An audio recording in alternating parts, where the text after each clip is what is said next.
ಎರಡು ಕೈ ಸ್ಪರ್ಶಿಸದಿದ್ದರೆ ಚಪ್ಪಾಳೆ ತಟ್ಟಬಹುದೇ? ಏ ಗುಣಶೇಖರ್, ಅಂದು ನೀನು ದೇವಸ್ಥಾನದಲ್ಲಿ 100 ಜನ ಮುಂದೆ ಅವಮಾನ ಮಾಡಿ ತುಂಬಾ ದೊಡ್ಡ ತಪ್ಪು ಮಾಡಿದ ಮಗನೇ.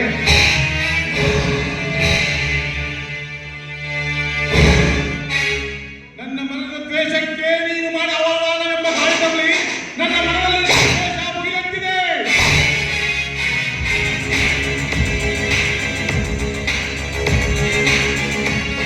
ಏ ಗುಣಶೇಖರ್, ಯಾವ ಜನ ಬಲ ಧೈರ್ಯ ಬಲ ನೀನು ಮರೆತಿದೆಯೋ ಅದೇ ಜನರ ಎದುರು ಜಾಗನಿದ್ದರೆ ನಾನು ನಮ್ಮ ಅಪ್ಪನ ಮಗನೇ ಅಲ್ಲ.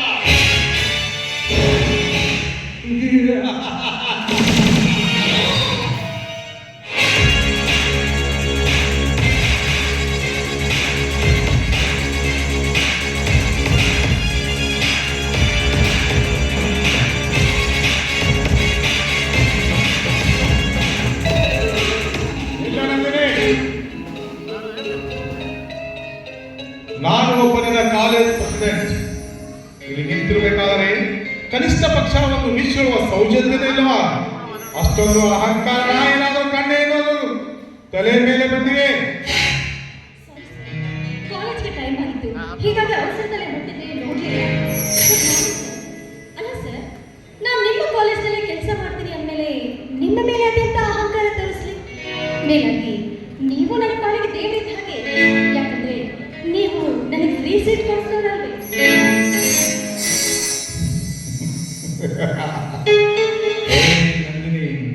ತಿಪ್ಪಿಗೆ ಹಾಕಿದ ಕಸಕ್ಕೂ ಲೆಕ್ಕ ಇಡುವ ಸ್ವಾಮಿ. ನಿನಗೆ 25 ಲಕ್ಷಕ್ಕೆ ತುಂಬಿಸಿಕೊಳ್ಳಬೇಕಾದ ಲಕ್ಷದ ಪೋಸ್ಟ್ಗೆ ಫಿರ್ಯಾದಿ ಕೊಟ್ಟಿದೆ.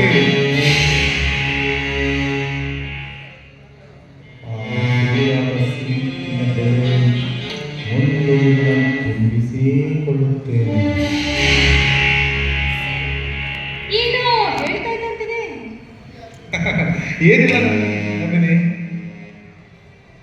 ದೇವಸ್ಥಾನದಲ್ಲಿ ನನ್ನ ನನಗೆ ತುಂಬಾ ಅವಮಾನ ಮಾಡಿದ್ದ. ಇಲ್ಲಿ ನೀನು ನನ್ನ ಜೊತೆ ಎಷ್ಟೊಂದು ವಿನಯದಿಂದ ಮಾತನಾಡುತ್ತಿರುವೆ. ನಿನ್ನಣ್ಣ ನನ್ನ ಹಳೆಯ ಸ್ನೇಹಿತ. ಅದಕ್ಕೋಸ್ಕರ ನಯಾ ಪೈಸೆ ತೆಗೆದುಕೊಳ್ಳಲಾರೆ ನಿನಗೆ ಲಕ್ಷದ ಪೋಸ್ಟ್ ಕೊಟ್ಟೆ. ಯಾಕೆ ಗೊತ್ತಾ? ನಿನ್ನ ಅಣ್ಣ ನನ್ನ ಹಳೆಯ ಸ್ನೇಹಿತ. ಮುಂದಿನ ದಿನ ನನ್ನ ಪರವಾಗಿ ನಿಲ್ಲುತ್ತಾನೆ, ನನ್ನ ಪರವಾಗಿ ಕೆಲಸಕ್ಕೆ ಬರುತ್ತಾನೆ ಎಂದು ತಿಳಿದುಕೊಂಡಿದ್ದೆ. ಆದರೆ ಅವ ಏನ್ ಮಾಡಲ ಗೊತ್ತಾ? ನನ್ನ ಕಡುವೈರಿ ಗುಣಶೇಖರ ಜೊತೆಗೂಡಿ ದೇವಸ್ಥಾನದಲ್ಲಿ ನನಗೆ ತುಂಬಾ ಘನಘೋರ ಅವಮಾನ ಮಾಡಿದ್ದಾನೆ. ಹೀಗಿರುವಾಗ ನಾನು ಹೇಗೆ ನಿಮ್ಮ ಮೇಲೆ ಬಿಟ್ಟಿರೋ 25 ಲಕ್ಷ ರೂಪಾಯಿ ಹಣ ಬಿಡಲಿ?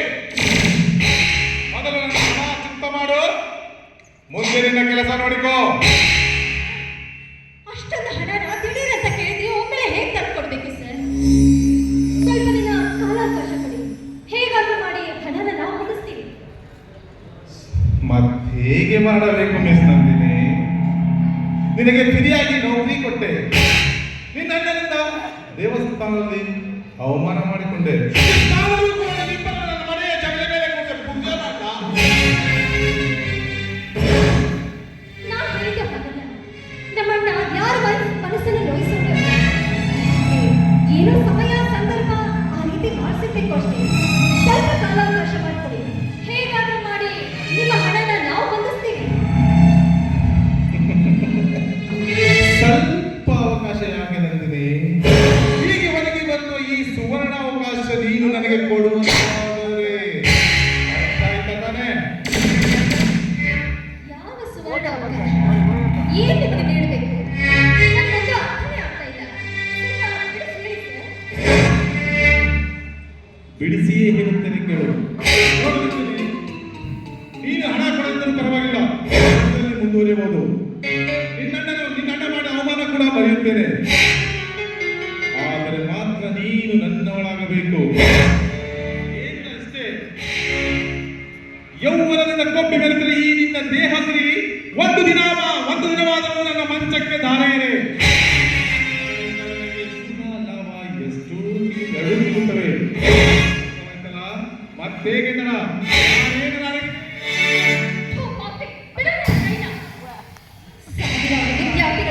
ವಿದ್ಯಾರ್ಜನೆಗೈಯುವ ಸಂಘ ಸಂಸ್ಥೆಯ ಸಂಸ್ಥಾಪಕ ಅಂತ ಸುಮ್ಮನೆ ಬಿಟ್ಟರೆ ನನ್ನನ್ನೇ ಮಂಚಕ್ಕೆ ಕರಿತೀನೋ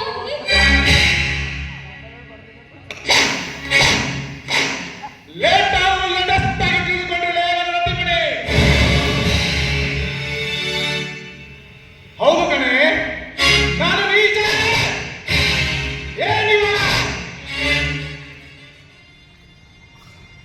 ಲಕ್ಷಗಟ್ಟಲೆ ಹಣ ಸುರಿದು ನೂರಾರು ಪರೀಕ್ಷೆ ಬರೆದು ಲಿಸ್ಟ್ ಹಿಡಿದುಕೊಂಡು ಓಡಾಡುವ ಎಷ್ಟೋ ಗ್ರಾಜುಯೇಷನ್ಗೆ ನೌಕರಿ ಅಂದರೆ ಕಬ್ಬಿಣದ ಕಡಲೆ